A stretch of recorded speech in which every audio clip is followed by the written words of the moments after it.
Isang nakakagulat na propesiya ang hindi pa nangyayari sa kasaysayan ay tila mangyayari na hindi lang sa ating bansa kundi sa buong mundo. Isang propesiya na talagang mangyayari at kailangan maghanda hindi lang ng mga mayayaman kundi pati lahat ng mamamayang Pilipino. Pahayag 13 verses 16 to 17.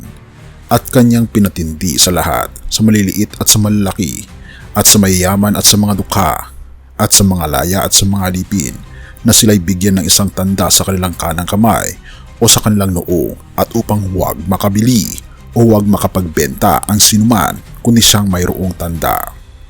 Isang nakakangambang propesiya ang tila mangyayari na sa mundo, ang pagkontrol sa sikmura ng bawat tao.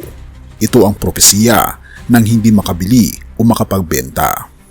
Ang tanong, ang kinatatakutang propesiyang ito ay malapit na ba mangyari? This is the pattern analysts actually care about. Iran is creating a functioning yuan-based oil economy while the strait remains effectively closed to everyone else. But Chinese tankers are still moving, Iranian tankers still loading the Kark Island. The difference, however, is just the currency. After years working with economic systems, this looks like a controlled demolition of dollar dependency. Habang ang mundo ay nalulunod sa krisis, sa langis at ang Amerika ay natrap na sa giyera sa Iran, isang mas matinding bitag ang unti-unting isinasara sa ating lahat.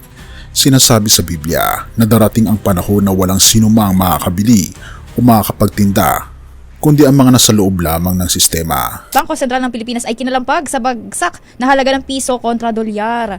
A few manufacturers have advised us already that they plan to increase some of their items, okay? Nag-abiso na ng taas presyo sa ilang produkto ang Philippine Amalgamated Supermarkets Association o PAGASA. Ngayong ang mga bansa gaya ng Pilipinas ay nagdedeklara ng energy emergency at ang digital currency o CBDC ay tinutulak na bilang solusyon sa inflation. Ito na ba ang simula ng Great Control? Paano kung ang iyong access sa pagkain at gasolina ay nakadepende na sa iyong pagsunod sa gobyerno? Sumadsad na naman ang piso sa pinakamababang halaga nito kontra dolyar. Nagsara po ang palitan sa 60 pesos at 55 centavos ngayong Biyernes. Ang pagbagsak po ang halaga ng piso ay dulot pa rin ng tensyon sa gitnang silangan. Dahil sa gera, ang halaga ng dolyar at piso ay mabilis na bumabagsak. Ang inflation ay hindi na mapigilan. Pero ito ang solusyon na inaalok ng mga global leaders, ang paglipat sa Central Bank Digital Currency o CBDC. Sa Amerika, pinag-uusapan na ang paglink ng digital wallet sa iyong social behavior o carbon footprint. Kapag ang langis ay kinulang, ang gobyerno ang magpapasya kung sino ang pwedeng magpakarga. Patuloy ang pagtaas ng presyo ng langis sa buong mundo matapos maapektuhan ang supply dahil sa digmaan sa pagitan ng US, Israel at Iran. Umabot na sa mahigit $115 per barrel ang Brent crude na isa sa pinakamataas na antas sa mga nakaraang taon. Halving the fuel tax for 3 months to save you money when you fill up. The war in the Middle East is pushing up prices at home, and we know that Australians are feeling the pressure. Whether it's getting to work or dropping the kids at school, every trip adds up. So we're making every litre of petrol and diesel cheaper right through to June 30. Sa ilang estado naman tulad ng Victoria at Tasmania ipinatupad ang libreng public transport sa loob ng ilang buwan upang hikayatin ang mga tao na huwag munang magmaneho at makabawas sa paggamit ng langis. Therefore, ang iyong pera ay hindi na basta pera. Ito ay magiging isang permission-based tool. Kung hindi ka susunod sa energy austerity o sa mga pulisiya ng bagong world order, ang iyong wallet ay pwedeng i-deactivate sa isang click lang. At isa itong nakakangamba sapagkat kung ating mapapansin, ang mga transpo ng ating gobyerno ay nililimit na ring gamitin dahil nagsushort tayo sa langis, nagsasave ngayon sa bawat street ng mga energy at ang dolyar ay bumubulusok pababa. Ang tanong ay, parating na ba ang propesiyang ito? Pahayag 13 verses 16 to 17. At kanyang pinatitindi sa lahat, sa maliliit at sa malalaki, at sa mayayaman at sa mga dukha, at sa mga laya at sa mga alipin, na sila'y bigyan ng isang tanda sa kanilang kanang kamay o sa kanilang noo, at upang huwag makabili o makapagbenta ang sinuman kundi siyang mayroong tanda. Marami ang nag-aakalang ito ay literal na tatak lamang, pero sa modernong teknolohiya, nakikita natin na ang tanda ay ang mismong pag-anid sa sistema para mabuhay. Kapag ang Strait of Hormuz ay nanatiling sarado at ang gutom ay kumakatok sa pinto, ang tao ay magmamakaawa para sa pagkain at doon ilalatag ang kondisyon Sumunod ka para makakain ka. Ang tanong ay, paano kung ang ating pagsunod sa gobyerno ay taliwas sa pagsunod sa ating Panginoong Diyos?